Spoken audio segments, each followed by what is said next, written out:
नमस्कार, आप देख रहे हैं प्रो करनाल न्यूज़। मैं हूं आपके साथ विकास महला।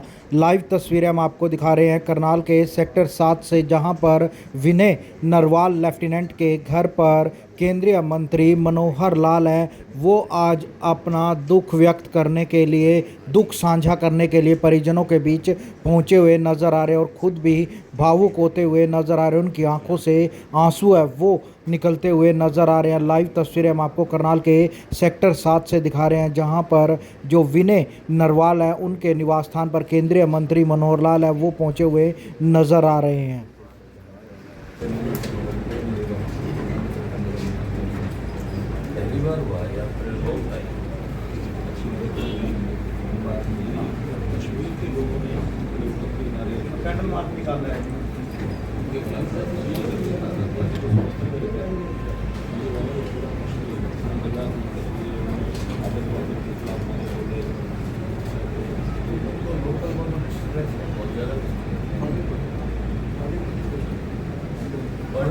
मैं जानता हूँ इस साहब को, आपके यहाँ तो कई बार मैं गया हूँ। माधवा जी है,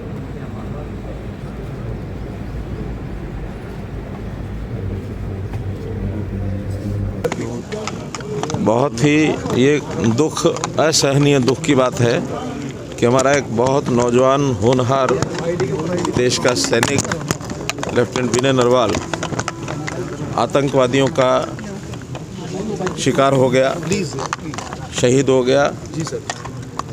उनके परिवार के लोगों को मिलने का लिए मैं आज आया हूँ।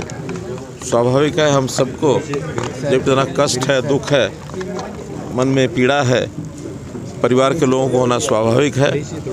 परिवार ने बहुत ही एक प्रकार से बड़े अरमान होते हैं कि बेटे को पाल पोस करके और एक अच्छे मुकाम पर उसको पहुंचाया है।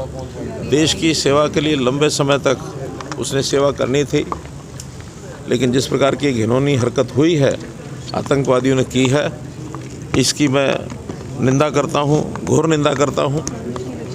और साथ ही और जो 25 लोग उनके साथ मारे गए हैं, एक नागरिक नेपाल के भी हैं।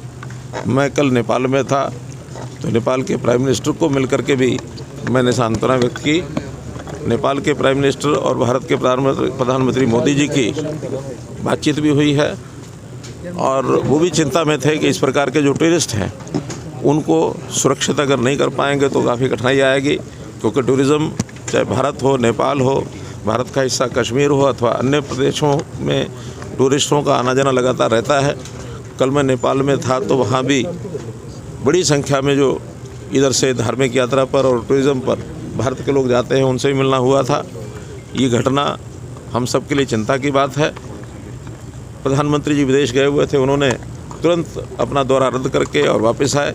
कल दिन भर बैठकें चली, आपसी बातचीत हुई और कल कैबिनेट की जो सिक्योरिटी कमेटी है, कैबिनेट कमेटी और सिक्योरिटी, उनकी मीटिंग हुई है। और जो पाकिस्तान के ख़िलाफ़ जिस प्रकार के वहाँ कदम उठाए गए हैं हमारे एक्सटर्नल अफेयर मिनिस्ट्री ने, बहुत सख्त कदम है, इनको कोई बहुत हल्के से न ले। पाकिस्तान के हाई कमीशन को यहाँ से खाली करने के लिए कह दिया गया है। हमारे जो उच्चायोग पाकिस्तान में था उनको वापस बुला लिया गया है। अटारी बॉर्डर उसको बंद कर दिया गया है। किसी भी पाकिस्तानी नागरिक को कोई वीज़ा नहीं दिया जाएगा।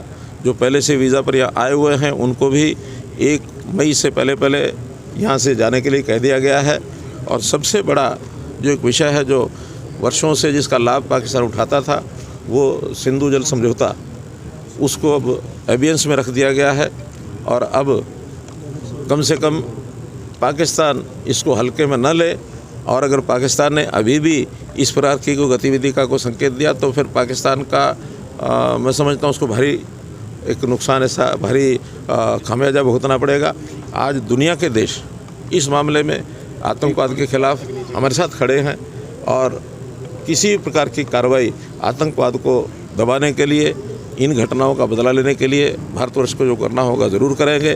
प्रधानमंत्री जी, हमारे रक्षा मंत्री, हमारे विदेश मंत्री सब इस पर बहुत बारीकी से नज़र रखे हुए हैं। और आज all party meeting Rajnath Singh ji की अध्यक्षता में वो भी हो रही है। सभी पार्टीज़ को लोगों ने इस घटना को कंडेम किया है। और मैं समझता हूँ देश एक है, मजबूत है। सारे देश में इसका जो रोष है वो प्रकट हो रहा है। एक विषय और जो नई बात ध्यान में आई है कि अभी तक आतंकवाद के खिलाफ कश्मीर के लोग नहीं दिखाई देते थे, लेकिन पहली बार ये भी है कि कश्मीर के लोग आतंकवाद के खिलाफ आज बोले हैं, यानी कल उनके बाज़ार भी बंद थे। आगे से आतंकवाद को कश्मीर के लोग भी सहन नहीं करेंगे। कश्मीर पुनः शांति के रास्ते पर, जैसे काफ़ी समय से 370 धारा हटने के बाद आया है, उस रास्ते पर ही बढ़ेगा और ऐसी गतिविधियों को हम हर कीमत पर रोकने का प्रयत्न आप भी करेंगे। कुछ ऐलान कर रहे थे, सड़क की बात कर रहे थे कुछ, तो अभी क्योंकि हरियाणा सरकार की ओर से ये कदम सब होने हैं, मैं मुख्यमंत्री से बात करूंगा और बात करके उचित कोई ना कोई, क्योंकि विनय नरवाल का नाम अमर रहे, उनके नाम से करनाल में जो भी कोई घोषणाएँ करनी होंगी वो हम बाद में करेंगे। क्योंकि अभी परिवार एक प्रकार से जो इस समय 10 दिन का 12 दिन का जो भी शोक का कार्यकाल है, उस कार्यकाल के समाप्त होने के बाद इन सारी चीज़ों पर विचार करके सर, पल तो नहीं है, लेकिन रॉबर्ट वाड्रा श्रीनगर में बयान कुछ लोग दे- श्रीनगर में फंसे हुए हैं। उनकी मांग है कि हमें वहां से निकाला जाए स्पेशल फ्लाइट के जरिए। टिकटों के रेट 35-35 हज़ार रुपये हो गए। कल लाइव इंटरव्यू हुआ है श्रीनगर से। कल रात्रि को हमारे जो उड्डयन मंत्री नायडू जी, राममोहन नायडू जी ने मीटिंग ली है सभी अधिकारियों की और उनको चेता दिया गया है कि इस अवसर का कोई एयरलाइंस लाभ न उठाए। जो सामान्य किराया है उसी किराए से उन लोगों को वापस दिल्ली और मुंबई के लिए स्पेशल फ़्लाइट्स एयर इंडिया की भी 2 तय कर दी गई हैं और ऐसे ही 2 दूसरी प्राइवेट एयरलाइंस की उन्होंने भी, शायद इंडिगो है या कौन सी, उन्होंने भी तय कर दी हैं। और भी आवश्यकता होगी तो स्पेयर एरोप्लेन्स उनको खड़ा किया गया है, ताकि जितनी जितनी आवश्यकता होगी उन लोगों को वहाँ से इवैक्यूएट करने की जो बात आएगी वो ज़रूर करेंगे।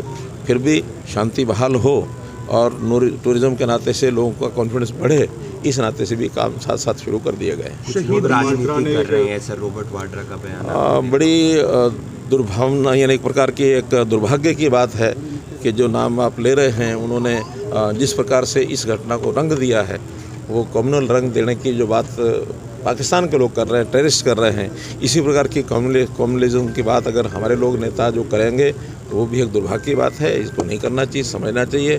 वैसे तो अब तक जो घटनाक्रम हुआ है उसको सब लोग समझ चुके होंगे, फिर भी उनको सद्बुद्धि आए, इतनी ही बात कह सकते हैं। बेटी ने कहा कि काफ़ी देर तक, 1 घंटे तक उनको कोई भी किसी तरह ने संभाला नहीं गया। देखिए, वहाँ क्या घटनाक्रम हुआ क्या नहीं हुआ, प्रत्यक्षदर्शी तो स्वयं हैं। फिर भी उन्होंने जो बात कही है इसका नोटिस सरकार भी लेगी, आर्मी के लोग भी लेंगे, बाकी भी लेंगे और कोई सावधानी कोई ज़्यादा बरतने की आवश्यकता होगी तो ज़रूर बरती सर, जाएगी। शहीदी का दर्जा मिल सकता है विनय नरवाल को, कुछ ऐसा कोशिश करेंगे? कुछ केंद्र सरकार की पॉलिसी नीति होती है, क्योंकि प्रत्यक्ष जब युद्ध होता है तब तो मिलता ही है, लेकिन ये चूँकि प्रत्यक्ष युद्ध नहीं है, आतंकवादियों का एक बर्बरतापूर्ण एक अटैक है, तो इसमें जो भी कोई भारत सरकार की नीति होगी उसके हिसाब से काम किया आपको जाएगा। नहीं लगता सर इस वक्त कुछ बड़ा करने की जरूरत है? ये भावना आम पब्लिक की है, शायद आपके मन में भी ऐसे विचार आते हैं। देखिए, चूँकि ये बहुत एक डिप्लोमेटिक बातें होती हैं, केंद्र सरकार की ओर से बड़ा ध्यान रखा हुआ है। प्रधानमंत्री जी ने अपने 2 दिन के सारे कार्यक्रम देश भर के जहाँ थे सब रद्द कर दिए हैं और आज अभी ऑल पार्टी मीट भी हो रही है। कल कैबिनेट कमेटी ऑन सिक्योरिटीज़ में जो बात बताने लायक है वो सब बता दी गई है। अन्य कुछ विषय ऐसे होते हैं जो हमें और आपको इस समय चर्चा करने के बजाय इंतज़ार करना चाहिए कि कौन सा सख्त स्टेप उठाया जा सकता है। सर, विनय जी की वाइफ के